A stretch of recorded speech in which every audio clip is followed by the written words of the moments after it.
Hey guys, welcome to another video here on the AviationPro channel. Now December is kind of the month of nostalgia, you know, looking back at things, spending time with family and friends, looking at old photos, and I think it's time to take a look at this very old simulator. So Flight Simulator 2004, I've been using this simulator already for a long time, and I got it for my 11th birthday, I think, so that's almost already 13 years ago. So this one has, you know, been used a lot, and it's been kind of the only sim I've been using after switching to prepared. So I've installed it, and I'm gonna try it in this video, you know, just to bear sim, kind of experience what it was like to run Flight Simulator 2004 for the first time. And I think you will enjoy this video, kind of looking back at how this old simulator works and what, you know, kind of things you can find in there. So of course this is a very old game. It comes in this little box with 4 CDs. Can you even imagine that? That's a long time ago. And whoop, as you can see, 4 different discs. Disc 4 has been used extensively because that was the disc that you had to use to run the sim, and then the other discs were only for installation.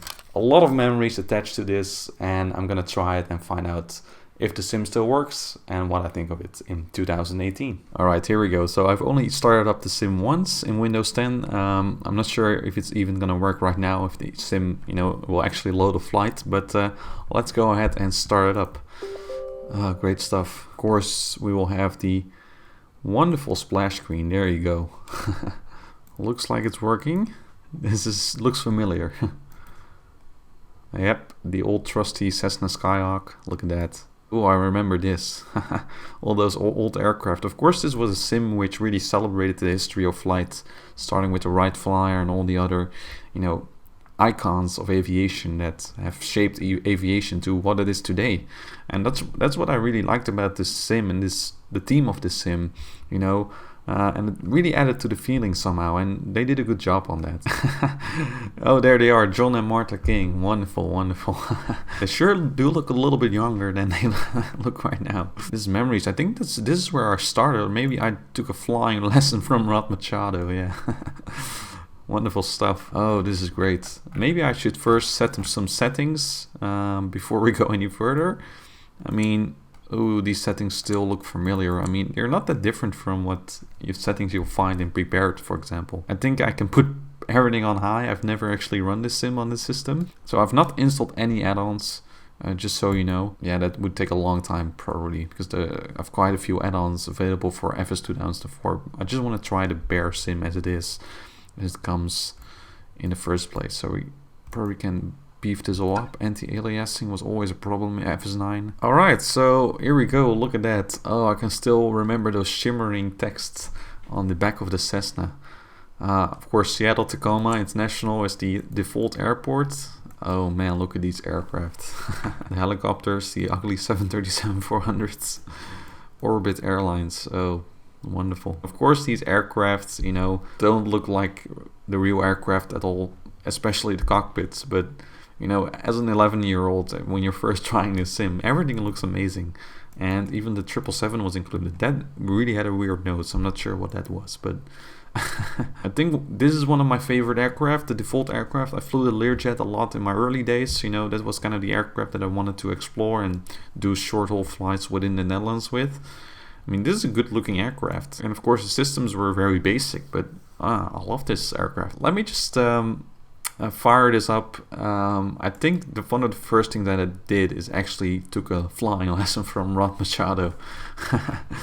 This is great. I remember the landings, flying through the hoops. I think I want to try that again. I mean, it is pretty much 13 years ago since I tried that. Actually took this lesson. Of course, you only take these lessons once, you don't really take them twice. This is what made this sim so great. I mean, they put a really great effort in teaching you how to fly. I mean, it's just a sim, but you won't find stuff like this in prepared or in X-Plane, I think. I mean, a very extensive knowledge base, and also with the learning center with all the videos from King schools. I mean, wonderful stuff. There we go. Ooh, it's in windowed mode. Well, let's see if I can fix that. But it's loading. Ooh. Whoa. Oh wow, what is this?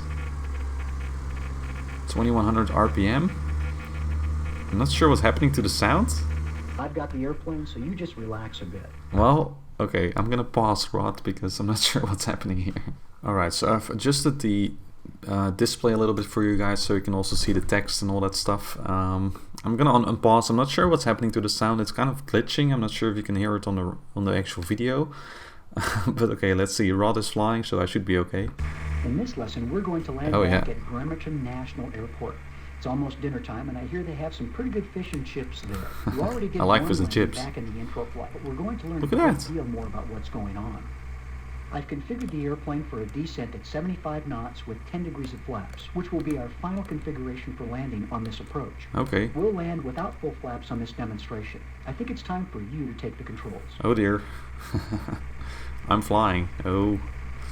Let's see what happens. Notice that our power setting is 1900 RPM. Yeah. This allows us to descend at a 500 foot per minute descent rate. I love this voice. I mean, that brings back so many memories. When you have the airplane properly trimmed for the right airspeed, and you keep the wings level and make small adjustments to power, the airplane will practically land itself. This is some pretty good information, man. I mean, this is the essentials of flying that are just being given to you right here. No pitch and power. See the beginning of the runway? That's the runway threshold. You always want to land beyond the threshold. This is some wonderful stuff. This is some good tips right there. I mean, the very basics of flying that you just need to get. You're too high. Reduce power. Yeah, I have to reduce power. So power to reduce the altitude, and then pitch to reduce the speed, or increase the speed as necessary. This is wonderful. I mean, look at the turbulence model, by the way. It's shaking quite a lot. It's quite interesting. We're coming up on flare height. It's not even that turbulent and prepared. Temptation to start pulling back. Sometimes. This is a common problem with students during their first few attempts at landing. Yep. Wait until you're at flare height to start pulling back on the joystick. Alright, let's make the best of it, Rod.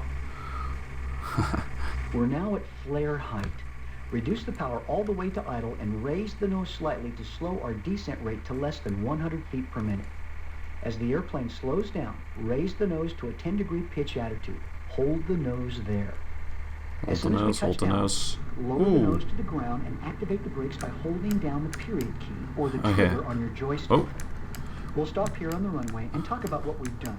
Better not use the toe brakes on my rudder pedals, because those are assigned to something else as well. Look at that. We've done our first landing with Rod Machado. Alright guys, I hope you enjoyed the first landing with Rod Machado in the Cessna 172. Classic, classic, classic. Now, I've loaded up the Learjet, and isn't this a familiar sound? This is really a sound that also brings back a lot of memories. The sound of these Learjet engines. Look at that. I mean, here we got the virtual cockpit.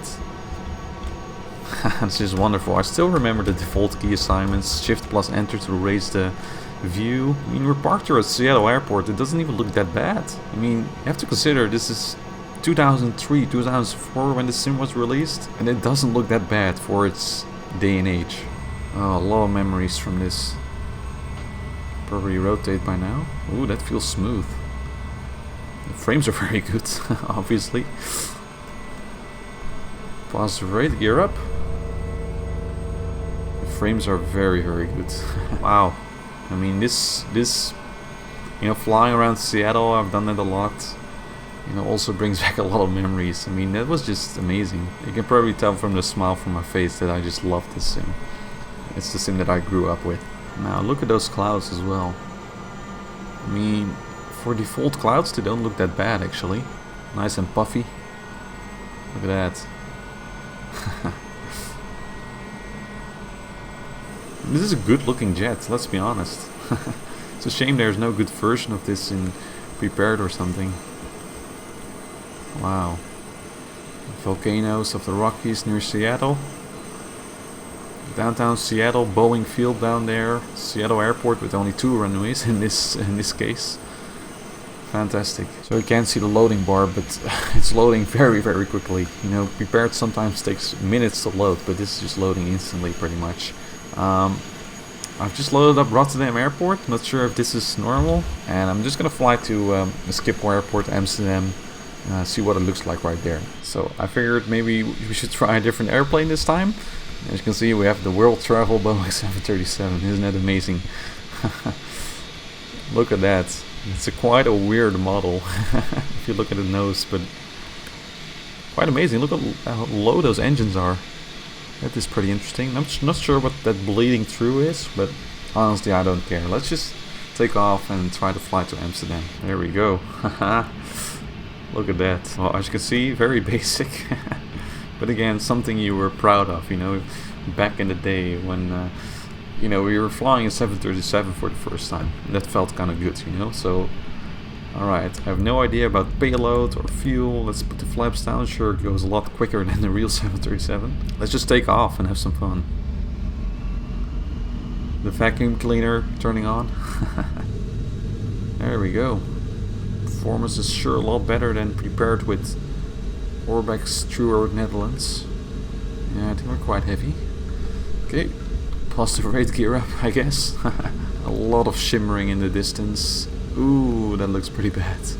I remember I struggled a lot with that, you know, trying to get the NVIDIA settings right and trying to get the anti-aliasing to work properly.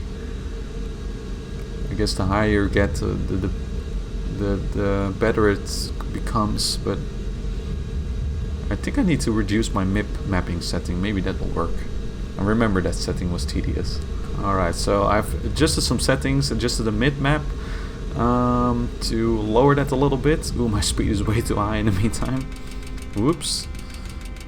And as you can see, I've added some weather, and of course the prime reason why I refused to kind of switch to FSX when that was kind of released and becoming more popular is the lack of windshield rain. And FS 2004 had that, you know, every add-on, it just adds a little bit to the atmosphere in the cockpit during rainy days, you know. I mean, the sky doesn't look that bad, does it? You know, a sim is a lot of times not just about flying and about the looks of the scenery and the looks of the aircraft and the systems that are on board. A lot of times it's also about the feeling that you have with the sim, that, you know, the level of nostalgia and the level of, I don't know, it's a bit difficult to explain, but you know, in certain sim settings, you know, you just kind of feel it's very nice to fly. And that's what this simulator managed to capture very well, I think. You know, in flying the old airplanes, flying the flying lessons by Rod Machado, watching the King Schools videos, and then, you know, adding add-ons, make the scenery look better, add 3D lights, you know, just amazing, wonderful stuff. I mean, look at these clouds. I'm really impressed by these clouds, actually. I mean, these are the default clouds. I didn't pay much attention to them after installing Rex, you know, a long time ago, but actually they don't look that bad. Alright, so I've changed the weather up a little bit. I still remember the default themes like grey and rainy. Building storms is what I've selected right now. You have winter wonderland or severe thunderstorm, I think, stuff like that. This simulator is of course very old, and back in the day there was no runway 18 right and 36 left yet at Amsterdam Schiphol Airport. So what we're seeing here is the old layout of the airport from many years ago, 15 years ago. So let's take a look and see what it looks like, and then maybe we can try to land at the airport. I'm not even sure what the wind direction is, to be honest. Quite positively impressed by the looks of the oxygen in the distance and the scenery in the distance. It kind of blends very well with the horizon. This gets me excited. Actually, I'm thinking about just installing some of my classic add-ons and making a VATSIM full flight, so it is. So I've also added some traffic to the mix. I know that you can tune right here. Yeah, the default ATC. Let's tune Schiphol Tower. See what we can hear. Request full stop landing. Oh, I can't even hear it. It kind of feels like some of my old settings are still there. I'm not sure how that has happened, but wow. Maybe sound settings are not okay yet. Alright, now it should be working.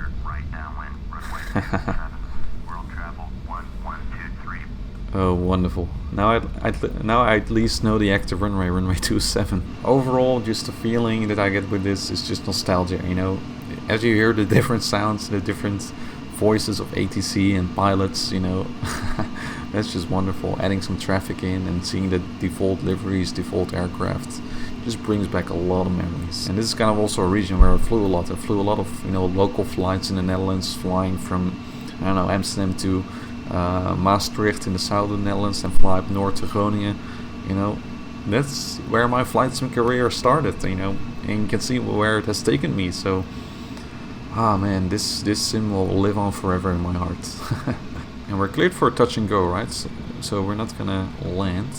After the touch and go, let's fly a little bit closer to that tower, because I want to see what it looks like. Looks like we have a little bit of a crosswind landing from the left. There you go. Ooh, not bad.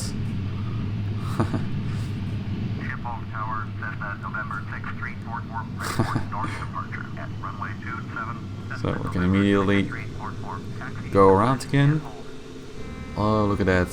There's some other tower right there as well, and then the actual control tower. Alright, so now I've loaded a classic airplane that had to be included in this Century of Flight edition. The Piper Cub, look at that. Classic airplane with, you know, just strings of rope attached to the flight controls. Wonderful. I mean, it was fun to try these different airplanes, kind of mess around with them, flying through barns and whatever, low passes, inverted flights, you know. That was just amazing. Still flying around at Amsterdam. Maybe we can try another different region. Alright, there we go. I've actually loaded up in Canada, Kelowna Airport. And as you can see, I've added some snow to the mix. Something that I also loved. Oh, I remember this kind of this curtain around the aircraft. I mean, the snow was not 3D or anything. It's kind of like a 2D picture just falling next to you. And if you look carefully, you can kind of see a curtain around the aircraft. That's, especially at ground level, you can see that. Just the looks of these trees and the, you know, the default green textures, you know, brings back a lot of memories as well. Because, you know, I flew a lot of these random flights in these kind of regions, just kind of exploring small airports in the middle of mountainous areas in winter conditions or summer. Yeah, I don't know why, but you know, that's kind of where you're, you know, you try to find a nice place to fly really, and you know, this is where it's at. I mean, this is a good looking aircraft. It's pretty nice. I mean, the models, outside models, were not always as good, but this particular aircraft must put a bit more work in, I think. And it just feels very nice as well. I'm flying with the joystick right now. I've not done the full sim setup at all, but especially at this frame rate, it definitely helps with you know, feeling the aircraft better and what it's doing. Alright, now since this is FS 2004, we have to try the Wright Brothers aircraft. I'm loading it from the Piper Cub, you know, last situation, so I'm already in the air, so let's see what happens. 4 knots maximum speed, surface ceiling less than 30 feet. Oh, ooh, not good. Remember the surface ceiling of 30 feet. There we go, we stabilized. Kind of made a weird looping, but it works. It flies. You know, this is where aviation started. With the Wright Flyer. Of course they had to include this model in the sim. I remember it was very difficult to fly. Really, you know, kind of simulating what these guys went through on their first few flights, only making a couple of feet. Guys, this is where it started. You know, this is where your current Boeing 737, 777, Airbus A380 is coming from, you know. It's not even that long ago. I mean, it's a little bit over 100 years. I mean, can you imagine what we've already went through in terms of the progress in aviation and also within flight simulation? I mean, there's some very old flight simulators out there, you know, and see what we got now with Prepared and X-Plane. Wonderful stuff. So can reduce the throttle a little bit.